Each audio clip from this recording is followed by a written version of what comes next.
la política no pudo lograr la aprobación de una reforma constitucional, tampoco pudo a través de la reforma,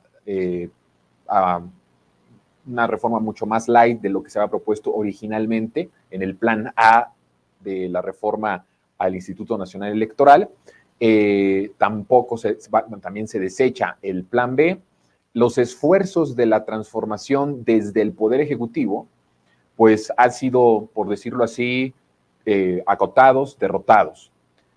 Pero queda un plan que tiene que ser, además, acostumbrarnos a que el plan C, en cada uno de los procesos de las instituciones o de las cosas que se quieran transformar a partir de este momento, cada vez más acudir al plan C. Y el plan C tiene que ver con la participación activa de los ciudadanos, la participación activa del pueblo en tomar la soberanía y en hacer valer la democracia. Y la democracia es que el pueblo es el que manda. La soberanía, la democracia significa el poder del pueblo para decidir sobre el futuro y sobre el destino de la nación. Y es por eso que es muy importante que como pueblo analicemos esto y vayamos a la acción. Hay una apuesta muy grande por parte de la oposición de que, si bien no es un secreto para nadie que en las próximas elecciones presidenciales Morena lleva una ventaja de al menos 20 puntos, de acuerdo con una encuesta reciente también de lunes del Financiero, en donde habla que la diferencia entre la alianza de la transformación y la alianza opositora, la alianza de la corrupción, la alianza de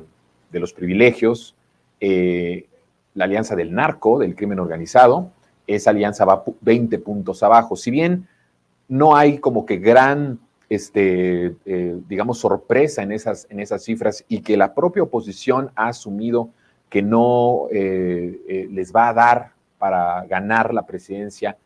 es más, ni siquiera para ser competitivos en el próximo año que hay elecciones presidenciales. Si bien eso está dándose por hecho, aunque en política nada tiene que ser dado por hecho y que no tenemos que confiarnos y que obviamente van a hacer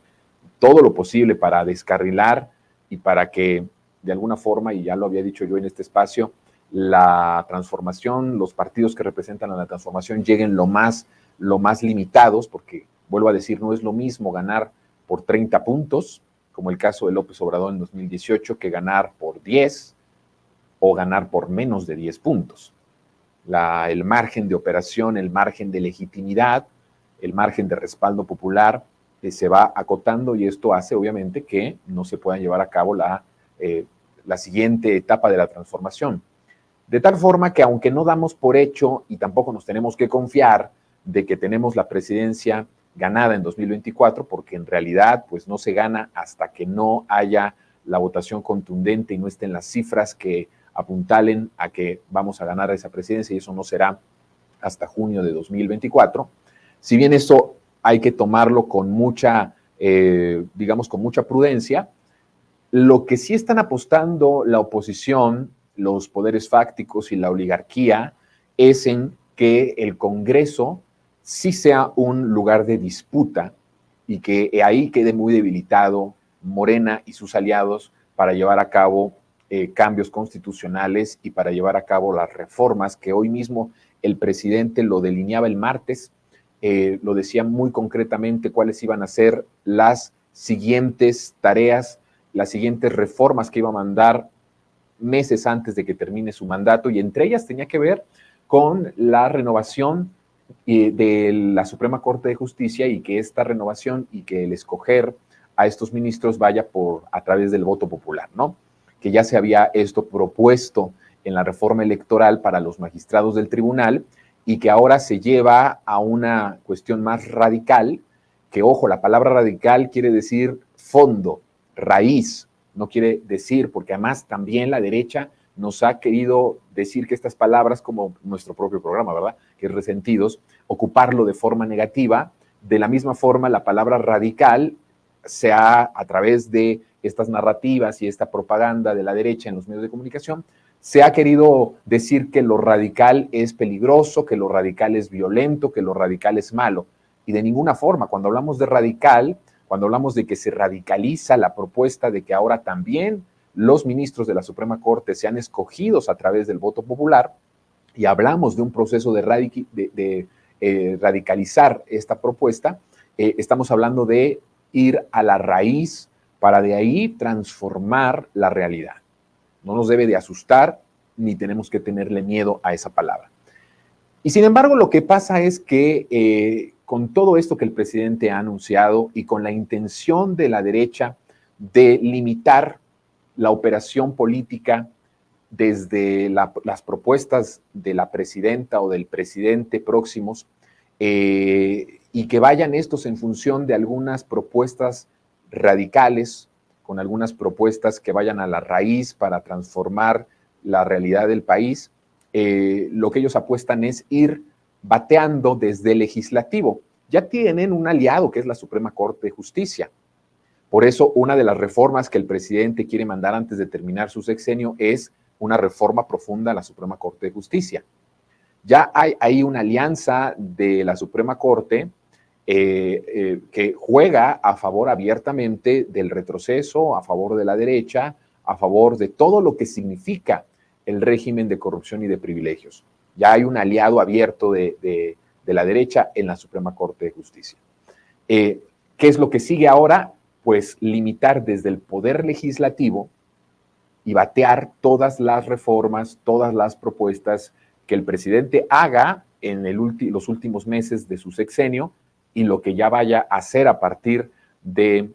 septiembre, me parece, el próximo presidente de la República o presidenta de la República. Entonces hay que poner mucho ojo en eso. Lo que está apostándole la derecha es a una cifra que tenemos que tener muy en nuestra mente, porque esto tiene que ser hasta pedagógico, ¿saben? El que podamos entender la magnitud de las cosas con los datos, las cifras necesarias que nos puedan llevar a entender y a tener una meta en común de las cosas que se tienen que hacer en este plan C. Está en juego la viabilidad del país,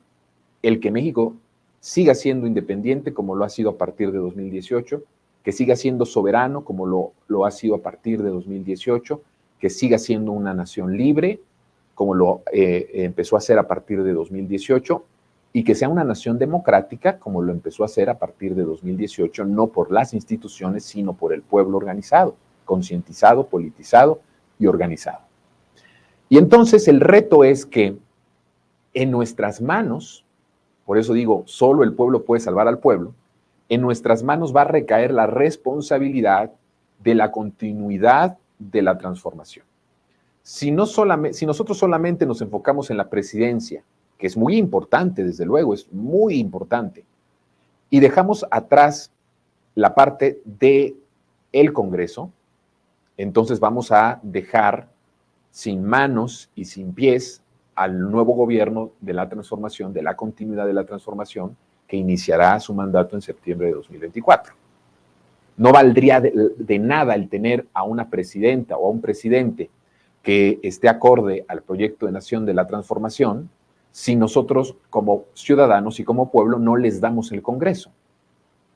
Y la narrativa que va a empezar a seguir los medios de comunicación es, bueno, ya está perdida la presidencia, hagamos lo necesario para que no llegue con tanta diferencia entre el primero y el segundo lugar, pero en donde nos vamos a enfocar es en el Congreso. Y va a empezar una campaña de intelectuales orgánicos y alguno que otro también de la comentocracia de izquierda, a decirnos que los contrapesos, que los balances, que necesitamos una democracia en donde todas las expresiones políticas se puedan tener voz, puedan tener voto y puedan hacer de alguna forma un contrapeso a las decisiones del Poder Ejecutivo,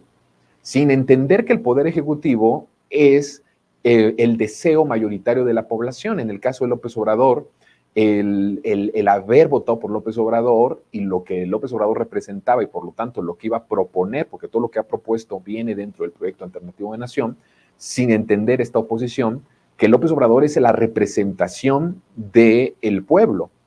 en su mayoría.